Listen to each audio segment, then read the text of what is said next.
Hello, my name is Brandy Brown, and I'm here today to talk to you about naming your child. I know naming our kids can be so overwhelming as parents. No matter how much our friends suggest or our families try to suggest names, it's the most overwhelming thing as a parent, in my experience.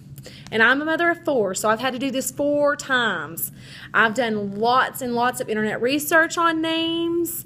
You want names that are going to go together, names that sound good. After all, this is your child's name for the rest of their life. I mean, they have this name forever.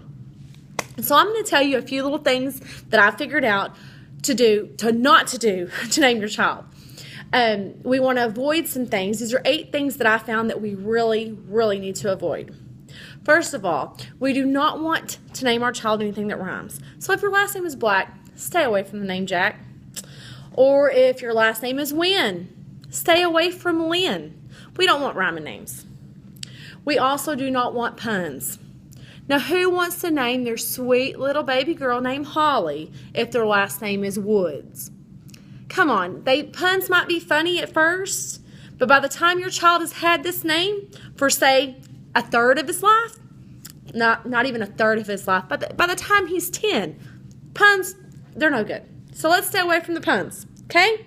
So, Mr. Butts, do not name your son Seymour. Thank you. And another thing, baby names. You don't want to name your child a baby name. It's cute when they're a baby, but guess what? Those babies grow up to be adults. We do not want to be walking around here as an adult with a cute little name like Cindy Lou, okay? So keep that in mind. Always keep that in mind. This child, this little baby has to grow up to be an adult. And try to think of like, if your kid's going for a job interview, try to put their name in that. Does it sound good? Or does it sound like a baby? Does it sound silly? Would you hire them?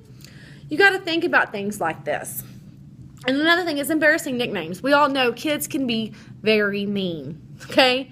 So avoid names that rhyme with names that could be made fun of, like stink. Don't name your son Link.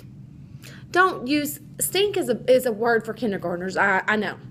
But it's a name that they use, and they think it's funny. But your kid's not going to think it's funny if his first name rhymes with the word stink. So let's stay away from that. And also, embarrassing middle names. If your last name is Gwen, and David Oliver Gwen, that's a really nice name, right? David Oliver Gwen. I think it sounds great together.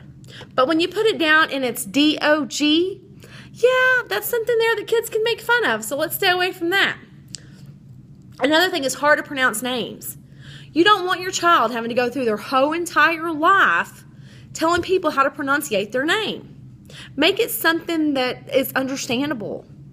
Okay? And overpopular. I mean, you see 52 of this and 52 of that. When your daughter's 3rd grade class has 10 girls in it with the same name, that's just too much. So avoid these popular names. If you like the name Catherine, and Catherine is on the top 10 list, go and look for an alternative like Kate, Katie, something that still is in the Catherine, but not Catherine itself, okay? Now, if you have other children, you're going to want to say their names together because believe me, as a mom of 4, I'm telling you the honest truth. You are going to say their names multiple times together over and over and over again. And you'll call this child this name and that child that name, and you'll even get a combined of the names for one child. So you want names that are going to go together and not just like totally stand apart. Me, my kids are Kyler, Camden, Corbin, and Carly. I always said the one before them's name, and then their name together. And one thing that I did not do with my number 4 is I did not say her name out loud. I said Carly Shay Brown. I never said Carly Brown. And look what I've got. Look what I did to my baby. She is now Carly Brown, which gets called Charlie Brown. So that's something else that you want to avoid. But like I said, naming our child is up to us. That's our duty. That's our responsibility, and it's a fun thing. It can be so fun. But we also have the dreaded part of not wanting to name our child something that we're going to regret, that our child's going to hate us for. I mean, who wants our kid to hate us because we named them something crazy? Just stick to these 8 things, and you'll be good. I promise. Just pick a name that you love, and make sure that it can't be made fun of. Thank you.